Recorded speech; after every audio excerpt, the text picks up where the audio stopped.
I don't usually go on big camping trips.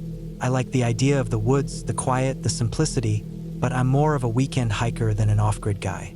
That said, a few years ago, my friend Marcus got a group of us together, me, him, Tyler, and Ben, for what was supposed to be a disconnect from the world kind of camping trip in rural Georgia.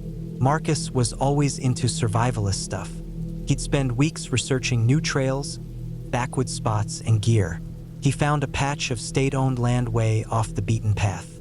I don't remember the name of the forest area, if it even had one, but it wasn't near anything. No campgrounds, no signs, not even logging roads.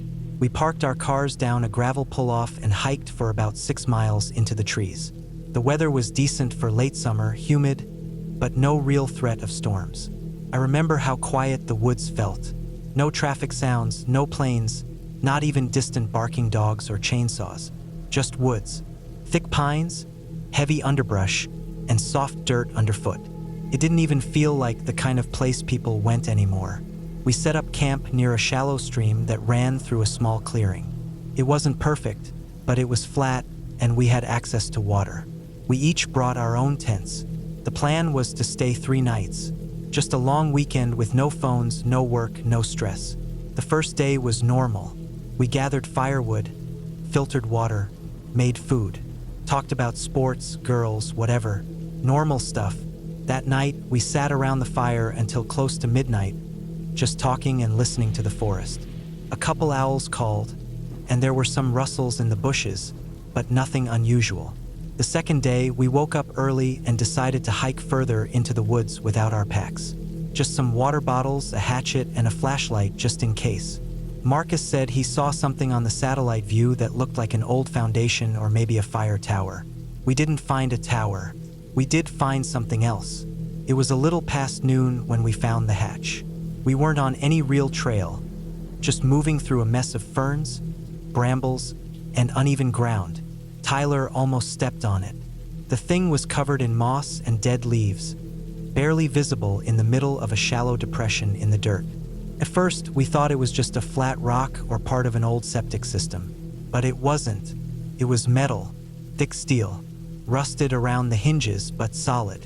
It had a single recessed handle like what you'd see on a submarine hatch or a storm shelter. No markings, no paint, no numbers, just a circular latch and heavy plate steel buried in the forest floor. It didn't make any sense. There were no buildings around, no driveways, no wires, just woods. We stared at it for a while. None of us really said anything at first, just looked at it. Then Marcus grabbed a stick and started clearing the debris off it. Ben helped. The rest of us stood back. Once it was cleaned up a little, you could see it wasn't just a piece of junk. This thing had weight to it, purpose. It wasn't abandoned garbage or some hunter's hide. It looked official, but it had no business being out there. After a few minutes, they managed to wedge it open. It wasn't easy. The hinges groaned, and there was a moment I thought the handle was going to snap off, but it opened. It swung up and back with a loud squeal, revealing a rectangular hole about 3 feet wide with concrete sides. A staircase led down into pure blackness. It was steep and narrow like a maintenance tunnel. You could only see a few steps down before it disappeared into shadow. The smell hit us first. It wasn't fresh rot, not like something died down there yesterday. It was old, damp, moldy, stale, like a wet basement that had been locked up for years, mixed with something sour, something that shouldn't be underground. None of us wanted to go in. Not really. We all looked at each other, waiting for someone else to say it. It was one of those moments where every instinct tells you to back away, and your body actually listens. Marcus took a few photos with his phone. He turned it back on earlier to check the time, and then we left. We didn't close the hatch. Maybe we should have. We just walked away. The rest of the day passed in silence. That night around the fire, we tried to pretend it didn't bother us. But it did. No one slept well. Every sound outside the tents seemed louder, closer. I remember lying there, just staring at the nylon above me, trying to forget the smell. In the morning, Marcus said we should head out early. We didn't argue. By noon, we were packed and hiking back to the cars. After we got back to civilization, we sort of drifted apart for a while. No one really talked about the trip. It wasn't like a falling out or anything, we just didn't bring it up. I went back to work. Life went on. But something stuck with me. The hatch felt wrong. It felt like something I wasn't supposed to see. The more I thought about it, the more it bothered me. So I started looking online, searching forums, digging through maps, reading about old military sites, Cold War bunkers, anything that might explain it. But I didn't find anything that matched what we saw. Nothing in that part of Georgia. No decommissioned facilities. No records of buried shelters. Then, about 3 weeks after the trip, something strange happened. I live in a small apartment in Atlanta. Not the nicest neighborhood, but quiet. I work from home. That afternoon, I had just finished up some paperwork when someone buzzed my building. I didn't recognize the name on the intercom. I didn't answer. A few minutes later, someone knocked on my door. Not loud, just a couple soft taps. I looked through the peephole. There was a man standing there, late 40s, maybe 50s, clean cut, black polo shirt, jeans, nothing threatening, but something about him felt off. He didn't look nervous, didn't fidget.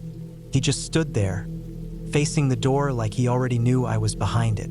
After a minute, he said something. I couldn't hear it through the door, but he didn't knock again. Just said something, paused, then walked away. I waited a few minutes, then checked the hallway. Empty. I went back inside and locked the door. I was on edge the rest of the day. That night, I kept thinking about the trip, about the hatch. I hadn't told anyone about it, not outside of the group. But something about the man's face stayed with me, like he was expecting something, like I was supposed to know who he was. The next day, Marcus called me for the first time since the trip. His voice was tense. He asked if I'd seen anything weird. I told him about the guy. He went quiet for a second, then said someone had come to his place, too. Not the same man, but same pattern. Calm, polite. Asked if he'd mentioned the door. That was the word he used, door. After that, things changed. I started noticing little things. A car parked across the street that I didn't recognize. A guy watching me at the grocery store. Maybe it was nothing. Maybe I was just paranoid. But it didn't feel like nothing. One night, I came home and found the hatch to the attic cracked open. I live alone. I hadn't been up there in months. I didn't sleep that night. Marcus and I agreed to stop talking about it. We didn't tell anyone else. I deleted the photos from my phone. He did the same. We even met up and agreed to act like the trip never happened. I don't know if that made a difference. I still think about it. I still wonder what was down there, who built it, why it was buried in the woods with no record, no warning. I haven't seen the man again. None of us have. Tyler moved to Oregon last year. Ben got married and doesn't bring it up anymore. We all moved on, at least on the outside. But I know we still think about it. I still check the locks twice at night. I still keep a flashlight by the bed. I don't hike much anymore, and I never go off trail. Not anymore. I've hunted alone for over 2 decades. I was raised in north-central Pennsylvania, and there are stretches of state game lands out here that I know better than the roads in town. It's thick forest, oaks, maples, some pine, and it's easy to go a whole day without seeing another person, especially if you know the areas other folks don't bother with. I usually plan 3-day trips. I'll pack in light, set up a small camp, run a few trail cams, and spend the days tracking movement patterns or glassing ridgelines. This story happened during a trip in mid-October. I'd gone up to a stretch of public land just outside Cameron County. The state forest up there doesn't get much foot traffic. Not because it's closed or restricted, just because the terrain is rough, steep in spots, and pretty far from the road. I'd hunted it before and had good luck. You don't get many people going that deep, which is exactly why I liked it. I hiked in about 4 miles with my pack, rifle, and 4 trail cams. Took a few hours. I crossed 2 old logging roads and 1 dry creek bed before I found the spot I'd marked earlier that summer. It was a small clearing surrounded by tall timber, with a decent slope behind it and a couple of game trails that met not far from where I set up. I pitched my tent near the edge of the clearing, gathered wood, and got a fire going by dusk. That first night was quiet. Cold, but quiet. I cooked a freeze-dried meal, boiled some water, and listened to the woods settle. The next morning, I walked the perimeter and placed the trail cams. One on a tree watching the game trail about 300 yards northwest.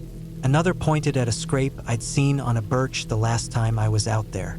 Third one faced the ridge where I'd seen sign of a buck traveling solo. The fourth I set behind camp, half out of curiosity and half out of habit. I like to see if anything walks through when I'm asleep. Usually it's just raccoons or the occasional fox.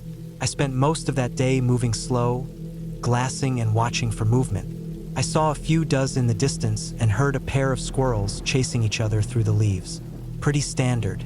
I circled back to camp by early evening and started dinner. By the time it was dark, I had the fire going steady and was tucked into my sleeping bag just outside the tent. I don't always sleep in the tent when the weather's dry. Sometimes I'll roll my bag out right next to the fire, especially if I'm planning to head out early. There's something nice about sleeping under the open sky. That night I slept light. Nothing unusual, just the typical light sleep I get when I'm out in the woods alone. I woke up once or twice to the fire crackling down low, but didn't hear anything odd. No branches breaking, no footsteps, nothing. The next morning, I brewed some coffee, ate a breakfast bar, and started walking the loop to check the trail cams. I saved the one near camp for last. The first three had decent activity, some movement around the scrape, a pair of raccoons near the game trail, and what looked like a buck on the ridge, but it was far off. Pretty standard stuff. I pulled the SD cards, replaced them with fresh ones, and made my way back to camp around 10 a.m. I pulled the SD card from the camera I had behind my tent and stuck it into my little trail cam viewer. It's a pocket-sized device that reads cards directly and plays back short clips. Makes it easier to check footage on the go. I flipped through the early clips, just wind-moving trees, a squirrel hopping past, some distant movement that never got close. Then I got to a clip from just before 3 a.m. It showed my camp. There I was on the screen, laying in my sleeping bag, turned slightly to the side. Fire burned low to just red coals. The camera was maybe 15 feet behind me, clipped to a sapling. It was filming directly toward my sleeping body. At first, I thought I'd bumped the camera and somehow triggered a manual recording. But trail cams don't work that way. They don't get bumped. They get triggered by movement, heat mostly, and they only record when that sensor is tripped. That meant something warm-blooded had passed in front of the lens at 3 a.m. I played the clip again, this time paying close attention, and I realized what didn't make sense. The camera wasn't showing some blurry animal walking by. It was still, focused, like someone had picked it up and aimed it. The angle was lower than how I'd mounted it. I remembered setting it at chest height, pointing slightly downward. But this clip was angled from maybe knee level, aiming up at me. It was as if someone had taken the camera off the tree, squatted behind me, and filmed me sleeping. I checked the timestamp again, 2:57 a.m. I'd been asleep. I didn't move once in the 20-second clip. The fire glowed faint behind me. The forest around the clearing was silent and dark. Nothing moved, but the recording was from behind me. I got up and walked back to the tree where I'd mounted the camera. The strap was unbuckled. It wasn't damaged or torn, it was just undone, as if someone had removed the camera carefully, filmed me, and then set it back without reattaching it. That's when I realized the camera had been placed on the ground. It had been aimed just right, at just the right height, like someone had set it carefully and precisely. Now I felt it, that tension in your gut when you know something isn't right. I backed away from the tree and scanned the surrounding woods. Nothing moved, no prints, no broken branches, but I couldn't shake the feeling that someone had been watching, had come into my camp, moved the camera, and left without waking me up. I'm a light sleeper. I've woken up to the sound of a mouse rustling in dry leaves. Whoever or whatever did this didn't make a sound loud enough to stir me. I packed up camp within 15 minutes. Didn't eat, didn't drink, just loaded my gear, slung my rifle over my shoulder, and started the hike out. Every 100 yards or so I'd stop and listen. I never heard anything, but I also never felt alone. That feeling stayed with me for the entire hike.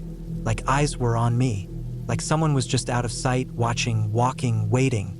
I got back to the trailhead and drove straight to the local ranger office. I told them what happened and showed them the clip.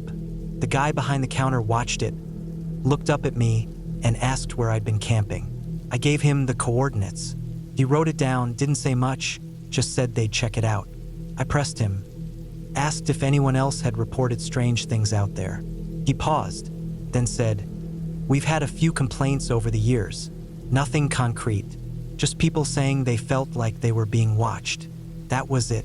I drove home and backed up the trail cam footage on 2 different drives. I still have it. I don't know why. Maybe because I keep hoping I'll see something else in the background. Some detail I missed. A face in the trees. Anything that could explain what happened. But I've watched that clip 100 times, and there's never anything else. Just me, sleeping, with someone filming from 15 feet away. I haven't been back to that spot since. In fact, I haven't camped solo since. I still hunt, but I stick to spots closer to roads, closer to other people. I don't run trail cams anymore. I don't like the idea of what they might catch, because whoever came into my camp that night, they were careful. They didn't take anything. They didn't leave anything. They just stood there, behind me in the dark and watched. And the worst part, I didn't even know they were there. I had been hiking solo through the Mount Jefferson Wilderness in Oregon, cutting across forested ridges and alpine meadows for nearly a week when I found the campsite. I wasn't looking for anything strange. My days were built around mileage, weather, and water. I'd start early, walk until I was tired, find a decent spot to rest, and do it again the next day. I kept to the trails, followed my maps, and took notes in a small journal where I tracked things like where I'd seen bear scat or which creeks were running dry.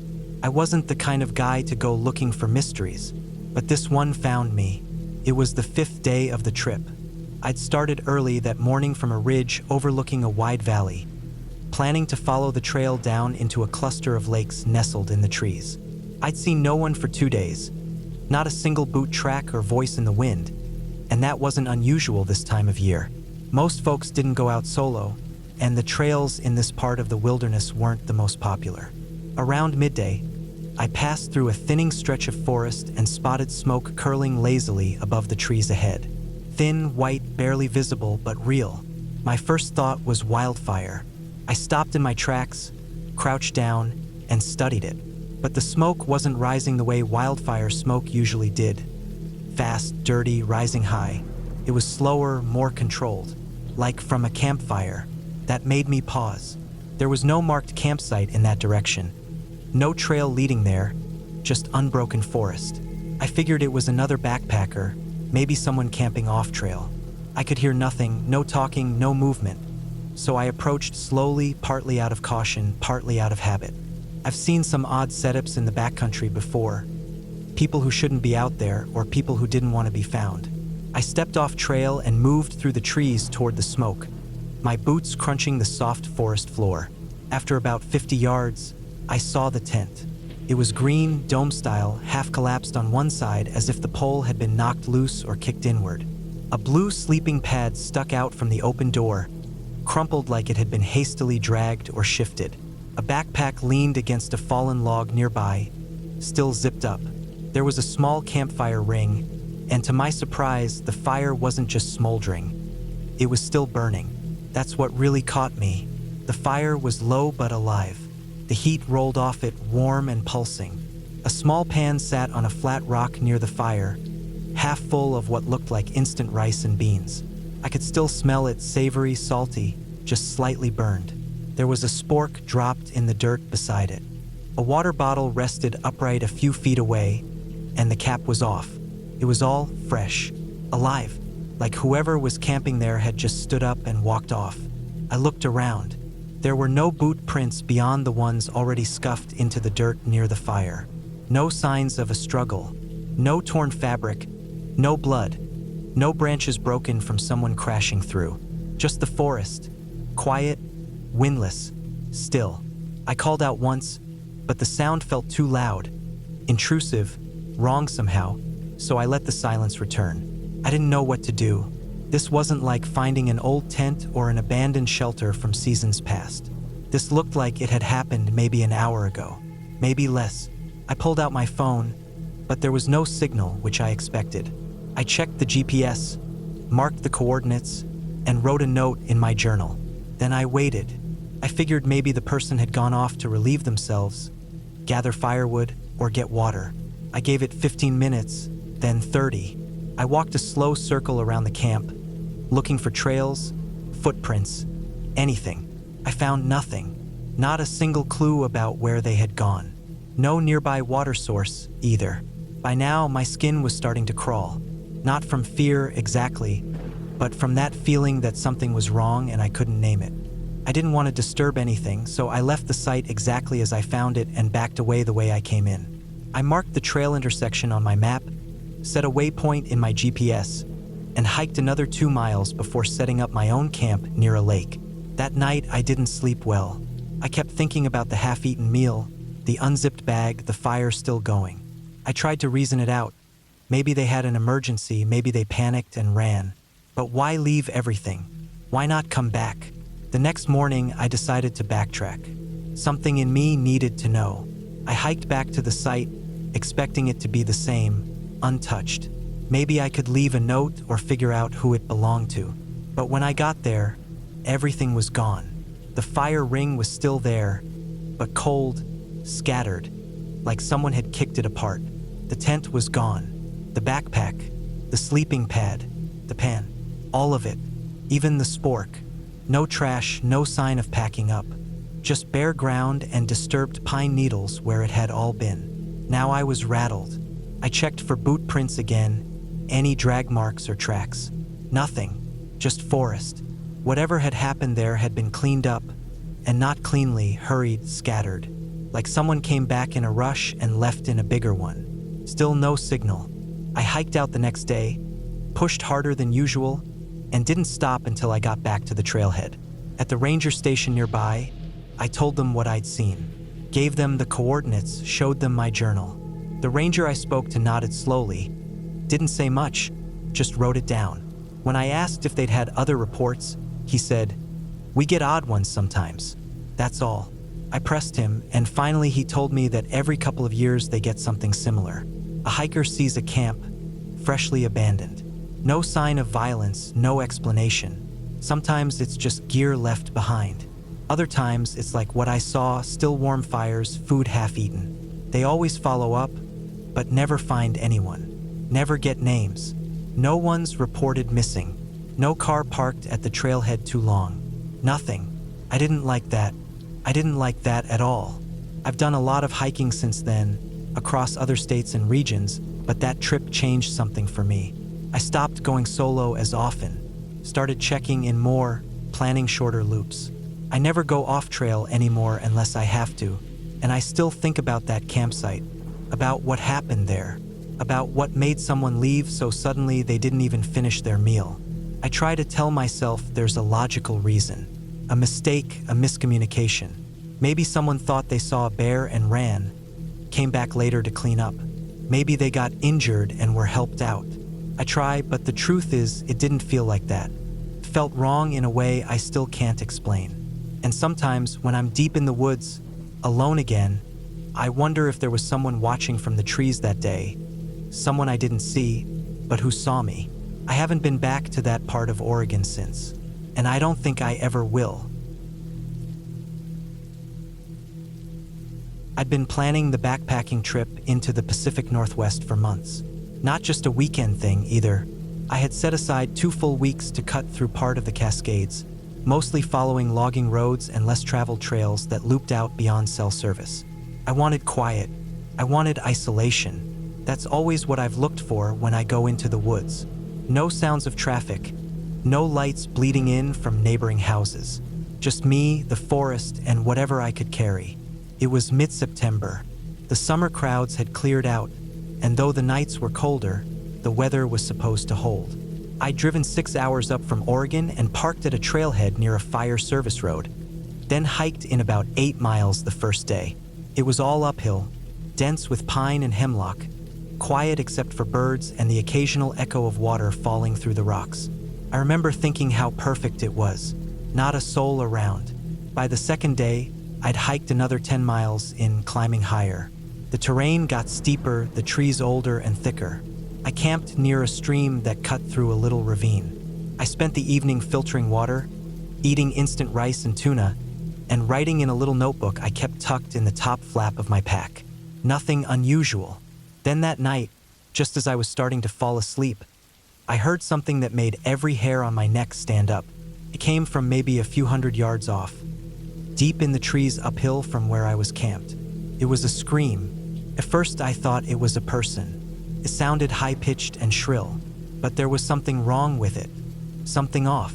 It didn't sound like fear. It sounded like pain. Long, drawn out. Almost like someone trying to hold the scream too long. Like they were forcing it. My mind went straight to the worst possible ideas. I froze in my sleeping bag. I lay there completely still, listening. It stopped after about 10 seconds. I sat up and unzipped the tent just enough to peek out. I didn't see anything. The forest was pitch black, and my little headlamp barely lit anything beyond the tree trunks nearby. I listened for another half hour. Nothing else. Just the occasional crack of branches in the wind. I tried to write it off. Maybe a fox, maybe some animal I hadn't heard before. I'd heard coyotes do strange things before. Even bobcats could make some haunting sounds. Still, I didn't sleep much that night. The next morning, everything seemed normal. I made coffee, packed up, and kept moving, but I couldn't shake the sound. I even looked for tracks or any sign someone else had been nearby. Nothing. No boot prints. No garbage. No broken branches or disturbed ground. Just wilderness. That night, it happened again. This time, I'd set up camp on a shelf above a small valley. I'd made good progress, 15 miles that day, and I was dead tired.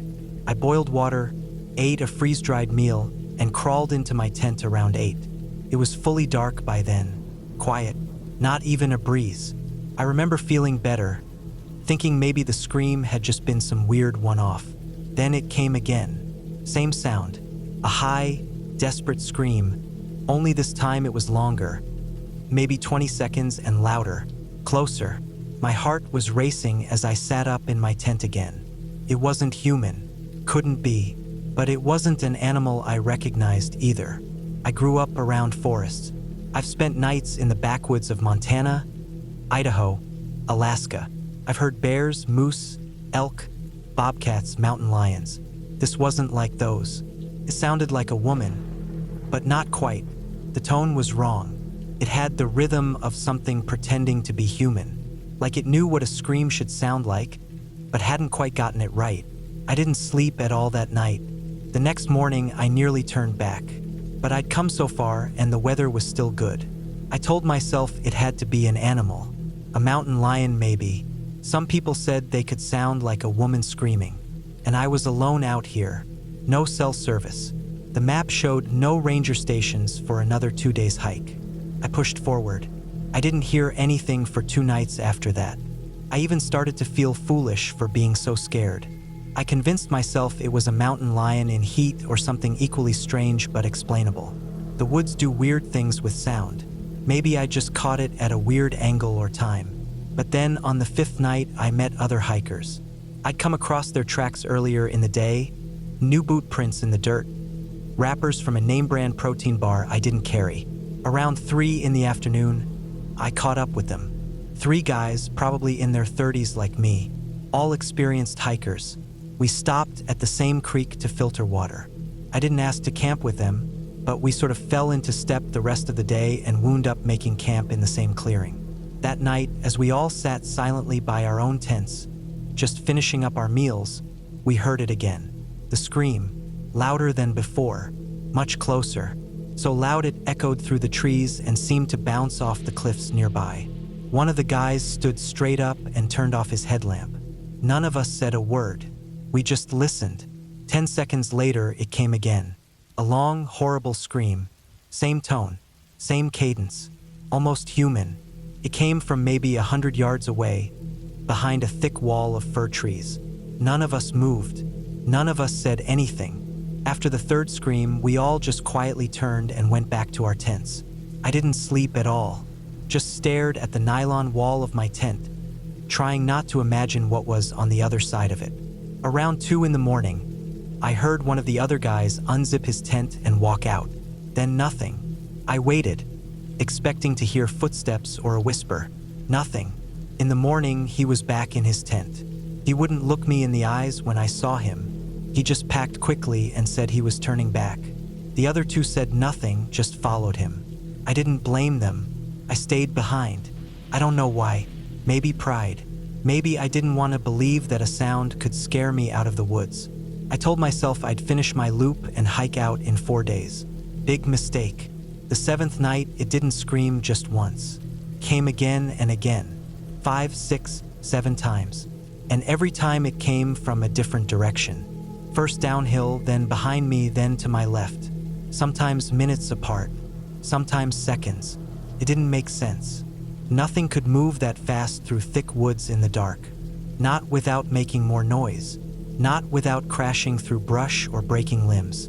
I didn't hear anything but the screams. Always the same length, always the same tone.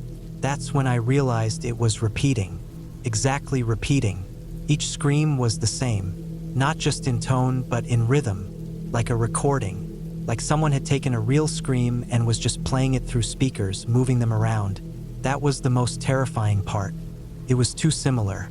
It wasn't natural. I didn't sleep. I just sat up in my tent holding my knife, as if that would help. The next morning, I hiked hard. I covered 20 miles. I just wanted out. I cut off part of the loop and took a fire service road down into lower elevations. It was rough hiking, no trail, loose rock. But I didn't care. I needed to get out of those woods. On the last night, I camped near the edge of a clear-cut section, maybe 3 miles from a ranger station according to my map. I could see the tree line thinning out in the distance. I felt safer. But that night, just past midnight, it came again. Only once. Louder than it had ever been. So loud I swore it was right behind my tent. I burst out of my sleeping bag, unzipped the door, and shined my headlamp out. Nothing. Just forest. No movement, no eyes, no sounds. I stood there for what felt like hours, light shaking in my hand, waiting to hear it again. But it didn't come. At dawn, I packed and didn't eat. I just hiked. I made it to the ranger station by 10 in the morning. I told the ranger about it. He listened quietly. Then he told me it was probably a mountain lion. That's what they always say. But he didn't look convinced.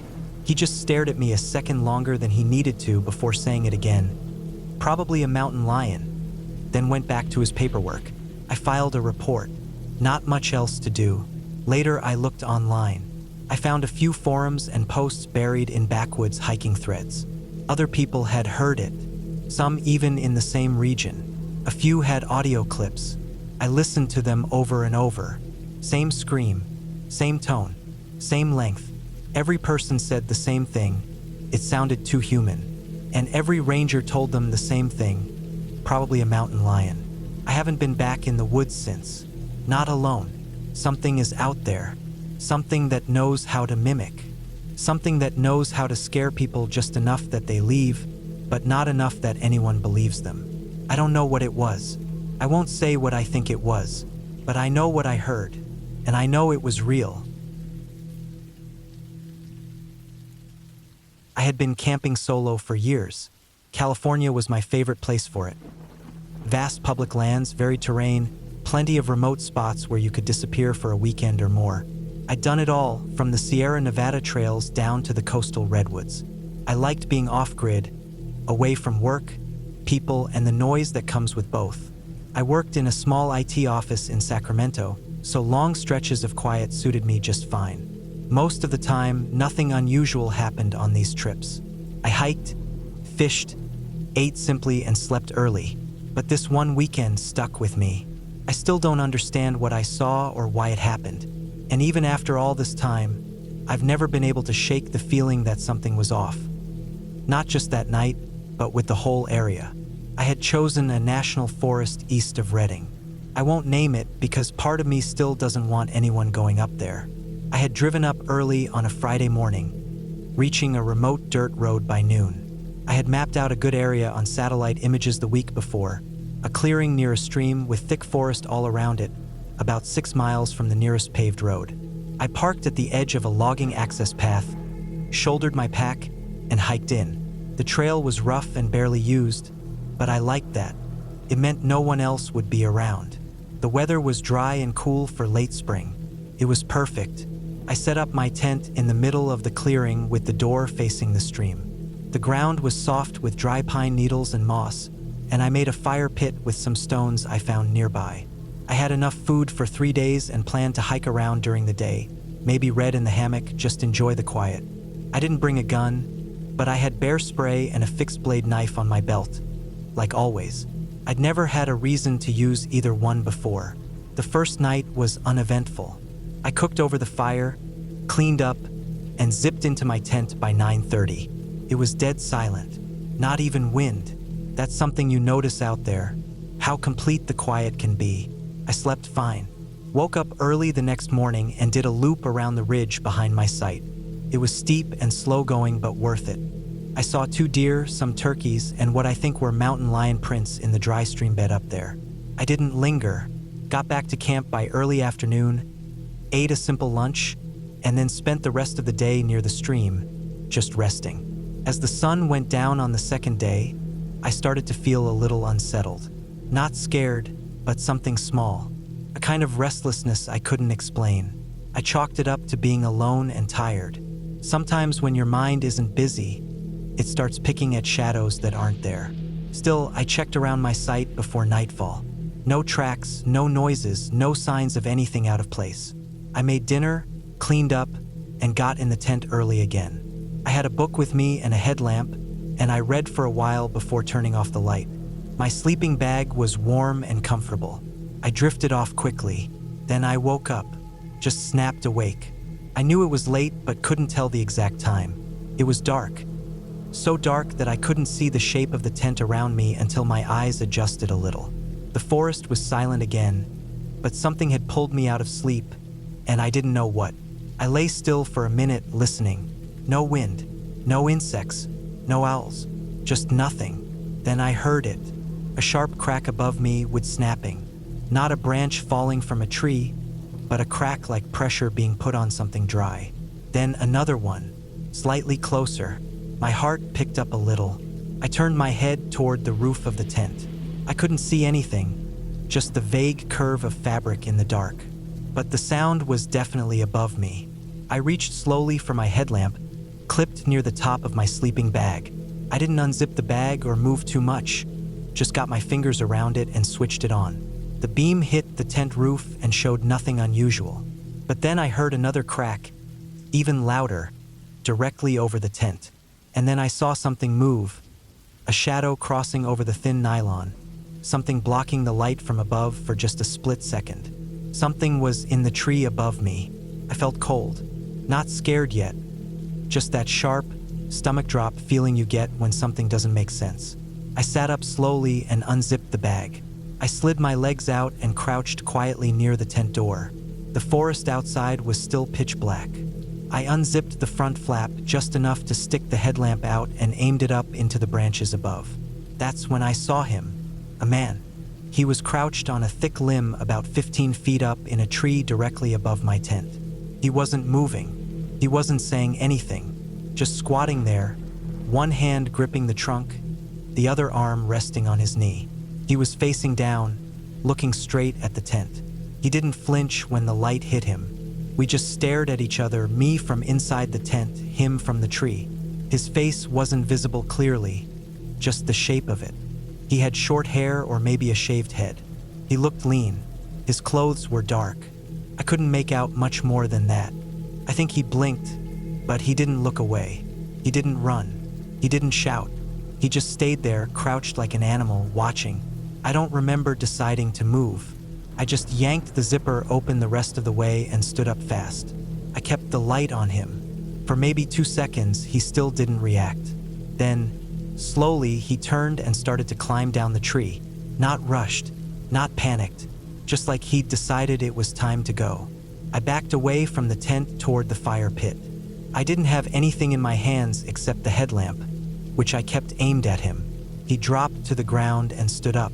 He didn't look at me again. He just turned and walked off into the trees, not even glancing back. No flashlight, no sound, just disappeared into the black. I stood there, frozen, until the light started shaking in my hand. I forced myself to breathe.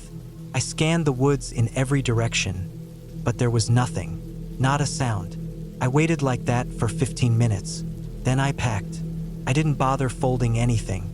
I shoved my sleeping bag and food into my backpack, left the tent staked to the ground, and grabbed my knife from the pile of gear near the fire ring. I kept the headlamp on and scanned constantly while I packed. Every time I thought I heard something in the distance, I froze, but there was nothing else. I hiked out, all 6 miles, in the dark. Took me almost 4 hours. My legs hurt. My hands hurt from gripping the knife. I kept thinking I'd hear footsteps behind me or see someone ahead of me in the trail, but I didn't. I reached my truck just before sunrise. I drove without stopping until I was back in the city. I told no one, not at first. What could I say? There was no crime, no evidence, no sign anyone had followed me. Just a man in a tree watching me sleep in the middle of the night. That would have been the end of it. I would have written it off as one bizarre experience, a warning maybe, don't camp alone that deep anymore.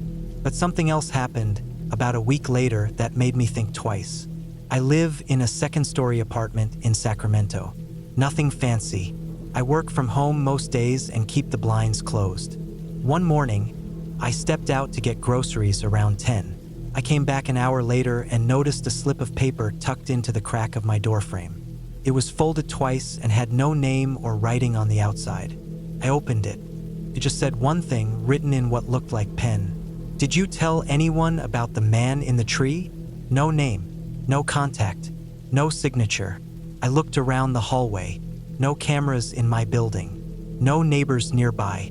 I knocked on the apartment next to mine, but no one answered. I tried asking the property manager later that day, but they hadn't seen anything. They said maybe it was a prank, maybe a delivery mistake, but it wasn't. I hadn't told anyone, not a word, and that note meant somebody knew. Not just what I saw, but that I hadn't said anything about it. That scared me more than the man in the tree. I changed the locks, bought a security camera for my door. I didn't sleep well for weeks. I thought about going to the police, but what could I tell them? A note? A shadow in a tree? There was no threat, no crime, nothing they could act on. It's been almost a year now. No one else came to my door. No more notes. I still camp, but never alone and never that deep. I still don't know what that man was doing up there. I don't know how he found me or why he followed me back to the city, but I believe it was the same person. There's no doubt in my mind. Some people out in the woods aren't lost. They're not hikers or hunters or campers. They're out there for other reasons, watching, waiting, and sometimes when they see something they don't want shared, they follow you home. I don't think he wanted to hurt me. If he had, he could have done it easily, but he wanted me to know he'd been there and that he knew I'd seen him. That's enough for me. I took a week off work and planned a solo canoe trip through the Boundary Waters in northern Minnesota. I'd done a few trips before, but this one was going to be the longest. Just me, the water, and the woods. I had my route planned. A loop of lakes, a few portages, some fishing along the way, and plenty of quiet. I brought a journal, a good pair of binoculars, and a camera I barely ended up using. The first couple of days went as expected. The air was crisp, and the leaves were just starting to turn, late summer giving way to fall. Mornings were cool and quiet, and the days were warm enough to paddle comfortably. I saw loons, deer, and the occasional bald eagle. I'd set up camp every afternoon before dusk, hang my food properly, cook something simple over a small stove or fire, then sit by the shore until dark. The first time I saw the eyes was on the 3rd night. I'd made camp along a narrow stretch of land separating 2 small lakes, a place I'd marked as ideal based on a topo map. The site was tucked back from the water with good cover, flat ground, and easy access for landing the canoe. I made a fire, cooked some dehydrated chili, then sat with my headlamp off, just watching the stars come out. The loons were calling across the water. That's when I caught the reflection. 2 pinpoints low to the ground at the tree line behind my tent. Maybe 30 yards away. I figured raccoon, maybe a deer. I turned on my headlamp and looked, but the light just reflected back and didn't show much else. The moment I stood up, the eyes disappeared. Nothing made noise. No cracking, no leaves. I brushed it off. Next night, different lake. Same thing. I was sitting with my back against a tree, watching the fire burn low, and again, there they were. Just 2 faint glints of light off in the woods.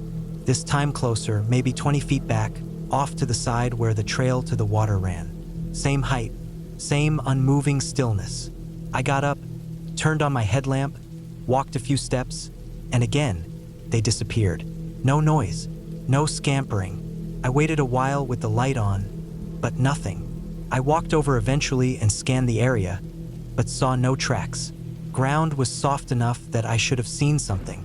By the 5th night, I was getting uneasy. I was deep in it by then. 3 lakes past the last portage where I saw anyone else. The closest ranger station was a 2-day paddle out. That day had been long. A big lake with a strong headwind and 2 long portages through swampy terrain. I was beat. I barely set up my tent in time before it got dark. Didn't even bother with a fire. Ate jerky and granola, sat on a rock by the water and just listened. That night, the eyes came back, but they were higher, not down low like an animal, not at deer height, Taller. like the height of a man. They were there in the same way, still watching. But this time, when I turned on my headlamp and pointed it, they blinked, slowly. Then, whatever it was straightened up. It had been crouching. That part was clear. I froze. The shape of it wasn't clear, not with how dark it was and the beam of my light cutting through brush. But I saw movement. Stood up slowly, taller than I expected. Too tall to be a person. At least not a normal-sized one. Then it did something I can't forget. It didn't turn. It didn't run. Took a step backward. Then another. Still facing me, but slowly retreating into the woods. Like it knew how to move without making sound. I never heard a twig snap. I didn't even hear leaves crunch. It just blended back into the dark until the eyes were gone. I didn't sleep that night. I kept the headlamp on, the bear spray beside me. I sat in the tent with the rain fly off so I could see better, listening for any sound. I kept expecting to hear heavy steps, a branch breaking, breathing. Nothing ever came. In the morning, I checked where I saw the eyes. There were no tracks, no bent branches. I walked in a bit, but it was useless. Whatever it was, it left no sign. I packed up camp faster than I ever had. I skipped breakfast, threw cold granola bars into my dry bag, and started paddling. I changed my route and decided to head straight back instead of finishing the loop. It meant longer days and harder paddles, but I didn't care. Even though I didn't see the eyes again, I felt them. That last stretch of the trip, every time I stopped for water or stepped onto shore, I felt watched, like I wasn't alone, like something was matching my pace, staying just out of sight. It never made noise, never showed itself, but I felt it. The last night, I camped closer to where I'd seen people on day 1. Felt better. Not good, but better. Still, I didn't sleep. I stayed up until light, then paddled the last stretch out. Back at the launch point, I felt like I could breathe again. I checked in with the ranger station like usual, logged my route, and told them nothing. What would I have said? I wasn't attacked. I wasn't hurt. I didn't even see anything clearly, just a pair of eyes. But I knew they weren't normal. It's been over a year, and I haven't gone back. I used to think I was someone who liked the deep wild, the solitude, but something out there watched me like it had done it before, like it knew how to stay hidden. Like it chose to let me see it just enough. I don't know what it was. I just know it wasn't deer, wasn't raccoon, wasn't a man, and I wasn't supposed to see it. I was 16 the first time I camped alone. Well, not completely alone. I had our family dog with me, a chow and black lab mix named Gunner. He was thick-bodied and muscular, built low to the ground like a bulldozer, with a dense black coat and eyes that always looked like they were half asleep. Gunnar was the calmest dog I'd ever known. Not lazy, just mellow.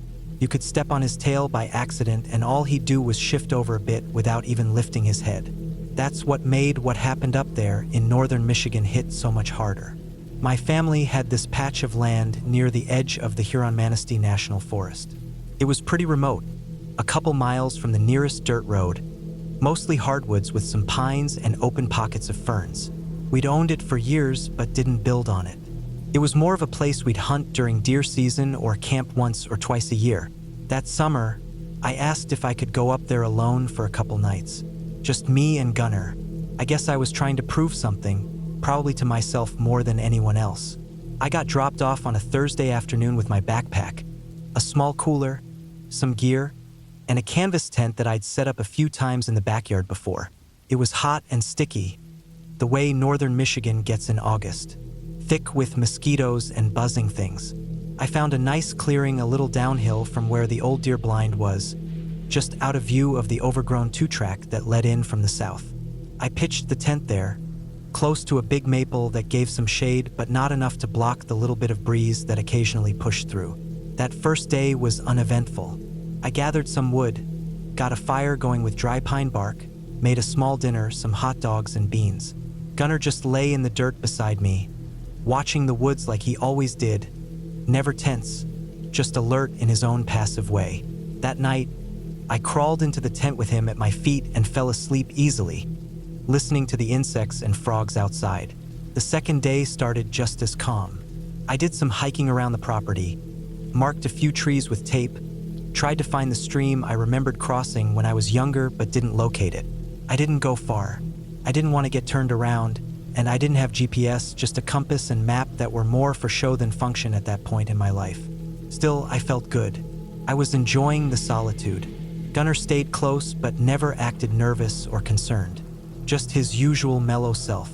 That night, I made a small fire again, boiled some water for instant noodles, shared a little with Gunnar, and watched the sun drop low through the trees. By the time it got dark, I was tired from walking and decided to turn in early. I zipped the tent up tight, checked that my flashlight and knife were within reach, and fell asleep almost instantly. I don't know what time it was when I woke up. It was still dark, but not that deep, dead dark of 3 or 4 a.m. I think it was earlier than that, maybe just past midnight. What woke me wasn't a sound, but a presence. Gunnar was no longer stretched out at my feet. He was standing in the middle of the tent, hunched slightly, muscles stiff. His ears were perked, hackles fully raised, and he was making this low, deep growl. Not loud, not even the kind you'd hear unless you were already awake, but you could feel it in the floor of the tent. It vibrated faintly through the ground, like something heavy humming. I stayed still, blinked, trying to get my bearings, and realized my heart had already started beating faster before I was fully awake. Gunnar was turning slowly, nose high, facing the tent wall, moving counterclockwise like he was tracking something circling us. His body was tense in a way I'd never seen from him, not once. I'd grown up with this dog. I knew him, and this wasn't how he reacted to a raccoon or some animal wandering by. He wasn't barking. He wasn't rushing forward. He was reading whatever it was, waiting, holding himself in that terrifying readiness. Then I heard it too, crunching, slow, deliberate footsteps just outside the nylon wall. The dry leaves and twigs snapping under weight, not scattered like an animal scurrying, but paced. One step, pause, another, then the breathing, not loud panting but controlled, just audible enough. A thick kind of exhale through nostrils, not like a deer, not like a bear huff either, something else. It moved around the tent, just as Gunnar was tracking it. I reached for the flashlight, slowly, barely breathing. My fingers brushed it, knocked it over, and it rolled down next to my sleeping bag. I froze. The footsteps stopped outside. Gunnar was now facing the front flap, his body low, mouth slightly open, lips drawn back enough to show his teeth. That sound kept coming out of him, less a growl now and more like a building vibration, the way engines hum just before kicking in. The air inside the tent was tense enough to make me nauseous. I couldn't tell how long it went on. I didn't look at my watch. I was focused only on the sounds outside, on Gunner's movement. At one point, I thought I saw a shadow pass against the tent wall, but I couldn't be sure. The steps didn't circle again. They had stopped in front, and they stayed there. Whatever it was just standing there, breathing, waiting. My mind ran through possibilities. Deer? No, Gunner never reacted like that to deer. A black bear? Maybe, but the pattern was off. Felt aware, calculated.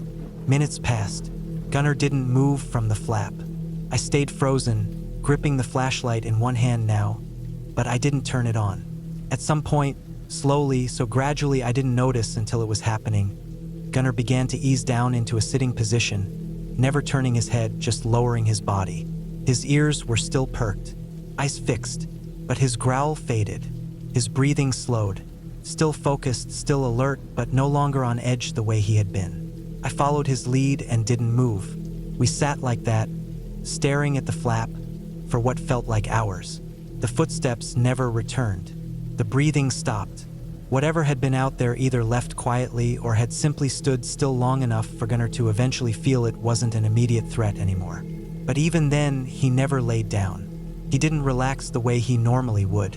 He just sat beside me, facing the front of the tent, muscles tight under his coat. The sky lightened in small stages. Birds started chirping somewhere far off, and the chill in the air deepened, the way it always does before dawn. I didn't fall back asleep. Neither did Gunner. By the time the sun came through the trees, burning off the fog and making the tent glow with that pale morning light, I was already packing up. I moved fast, unzipped the flap and scanned the clearing. Nothing looked out of place, but I didn't bother cooking or breaking down the fire ring. I threw everything into my pack, rolled the tent without folding it, and clipped it to the bottom of the frame. Gunner stayed close, watching the tree line like he expected something to come out at any second. He didn't wander or sniff or even stop to pee. He just stayed glued to me. The trail back out wasn't long, maybe 1.5 miles to where the dirt road met the paved one where my ride would be later that day. I didn't wait. I walked the full distance to the county road and stood there for over an hour until I flagged down a guy driving a pickup hauling logs. He let me use his phone and I called my folks to come get me. I didn't talk much on the ride home, and I didn't mention what happened until a while later. When I did, I left out the part about how scared I'd been, how helpless I felt in that tent. Because the truth was, it wasn't just that something had walked around my tent in the dark. It was that Gunner, the most chilled out dog I'd ever known, had turned into a statue of raw tension. That told me everything I needed to know. A few days later, I did go back with my dad, 2 of his friends, and a couple shotguns between us. We looked for tracks, found some impressions in the pine needles and leaf litter that might have been from boots, not paws. The stride was wide. The shape was off. Not definite, not proof, but enough for my dad to frown a lot and say we'd probably not use that site again for solo camping.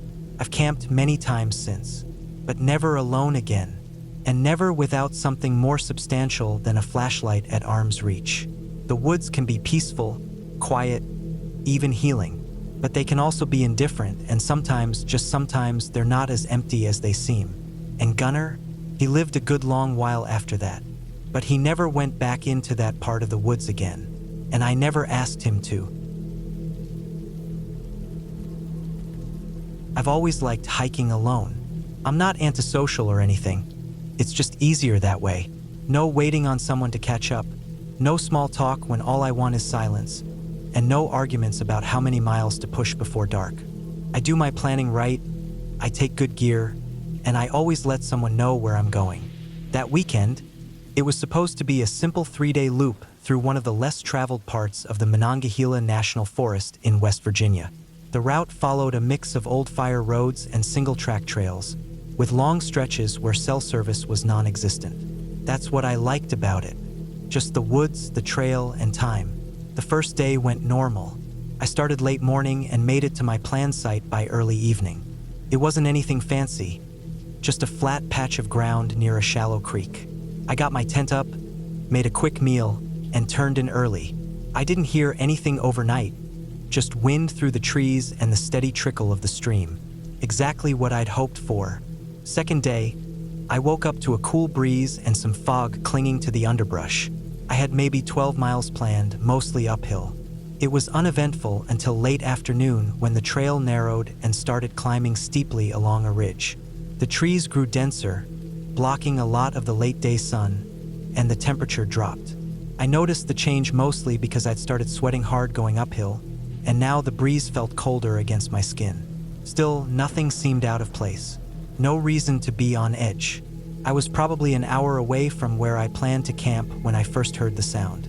Faint, almost like a hiccup or a whimper. I stopped walking and stood still. Nothing, just wind in the branches, maybe a squirrel moving through leaves. I shook it off and kept walking. 10 minutes later, I heard it again. Closer. This time I stopped longer. I took off my pack and stood completely still, holding my breath. The sound came again, this time unmistakable. A short burst of crying. Not loud, not dramatic, just a thin little sob, like someone was trying not to be heard. I scanned the trees around me. The ridge dipped off to the left and the ground dropped steeply. That's where the sound had come from. At first I thought it had to be a kid. Maybe a family had hiked off trail and gotten separated. I looked for movement, listened again. Another sob, just barely loud enough to pick up. I felt a weird knot twist in my gut. I've never heard something sound so human and yet so off. Like it came from a real person but wasn't meant to be heard. I put on my pack and started moving down the slope, stepping carefully over roots and loose rock. The trees closed in quick, and the ground was soft with old pine needles. I couldn't see more than 20 feet ahead. I moved slowly, not wanting to startle anyone. The crying had stopped, but I kept going. Then I saw her. She was maybe 10 feet away, curled up at the base of a tree. Her back was to me, her clothes looked dirty, and her hair was knotted in places like it hadn't been brushed in a long time. She had no backpack, no jacket, just a thin hoodie and sweatpants, both torn and caked with dirt. Her hands were tucked under her knees. She didn't move when I stepped closer. I didn't say anything. I didn't know what to say. I just stood there, frozen. I couldn't shake the feeling that something was seriously wrong. I looked around for any sign of other people. A campsite, dropped gear, anything, but there was nothing. Just this girl alone in the middle of nowhere. Eventually, she looked up. Her face was pale, smudged with dirt. Her eyes were swollen like she'd been crying for hours. She stared at me like she was waiting for something, like she didn't know what I was or why I was there. I pulled out my satellite communicator and pressed the SOS function. I didn't know what else to do. I couldn't hike out fast enough to help her myself, and I didn't want to leave her there. After sending the signal, I tried to offer her water from my bottle. She didn't take it, just stared at it like she didn't know what it was. I sat down nearby, not too close, and waited. It took a few hours for rescue crews to get there. They hiked in from a nearby ranger station and reached us just after nightfall. I flagged them down with my headlamp. When they reached her, she still hadn't spoken. They wrapped her in a blanket, gave her fluids, and asked her basic questions. She wouldn't answer, just shook her head or stared past them. She didn't fight them, but she didn't help either. She just let them move her, lift her, guide her out of the woods. They thanked me for making the call, but I didn't feel like a hero. I felt like I'd stumbled into something I wasn't supposed to see. Back at the trailhead, she was taken away in an ambulance. I gave a statement to a forest officer and showed them the GPS coordinates of where I'd found her. They said they'd keep in touch. A week later, I got a call. The girl had been identified. She'd gone missing over 3 years earlier from a town 300 miles away. Her name was on a poster I'd never seen. Back then, she'd been 13. Now she was 16, maybe 17. She hadn't aged the way you'd expect. She looked smaller, thinner, like her body hadn't developed right, malnourished. She still wouldn't say a word to anyone. There had been no ransom, no suspects, no bodies, just a vanishing with no trace until now. The strange part, the part that made it worse, was that there were no signs she'd been held in any one place. No shelter, no cabin. Her body was weathered in ways that didn't match a locked room or basement. Her skin had the calluses and scars of someone who had been outdoors a long, long time. She had no insect bites, no tick marks, no sunburn. Her feet were covered in thick, unnatural callus, like she'd walked barefoot for months. But her toenails were clean, trimmed, not broken.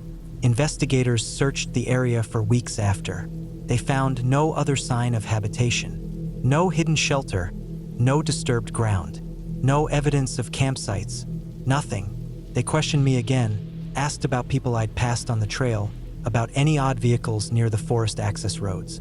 I told them everything I could remember. It wasn't much. I'd seen one older couple on the first day, going the opposite direction. That was it. Eventually, the trail went cold. News articles ran for a little while. Missing girl recovered after 3 years. Photos from her earlier life, school portraits. But nobody could explain how she ended up where she did or why she wouldn't speak. They ran DNA, fingerprints, confirmed everything. It was her, but the pieces didn't fit. Not in any normal way. I stopped hiking alone after that. I've tried to let it go, but I can't. I keep thinking about how she looked when I first saw her. Not just scared, but distant. Like she'd already lived through whatever fear did to a person and was just waiting for something else now. Like I was just another stranger she'd have to sit near for a little while until it was over. I've gone back through every moment of that hike in my mind, over and over. I never heard footsteps, never saw signs of another person. Just that first soft sobbing sound in the trees and the girl sitting motionless in the dirt. No one knows what happened to her for those 3 years. No one knows how she crossed hundreds of miles with no food, no help, no trail of evidence. She never gave them anything, not even her name. She wouldn't even write it down. Eventually, they placed her with extended family. She started therapy. Months passed, then a year. Still nothing. She wouldn't say a word. Some people think she just snapped, that she ran away, lived wild, and lost her memory. But that doesn't explain the state she was in. Her teeth were in perfect shape. Her skin had no signs of long-term exposure. Her clothes, though dirty, weren't shredded the way they should have been after years in the woods. She had no pack, no knife, no shoes. Yet somehow she hadn't starved. She hadn't died of exposure. She hadn't been eaten by animals. Somehow she'd survived. But I keep coming back to her eyes when she first looked at me. Not shocked, not afraid, just tired and watchful. It's not what I saw that keeps me up at night. It's what I didn't.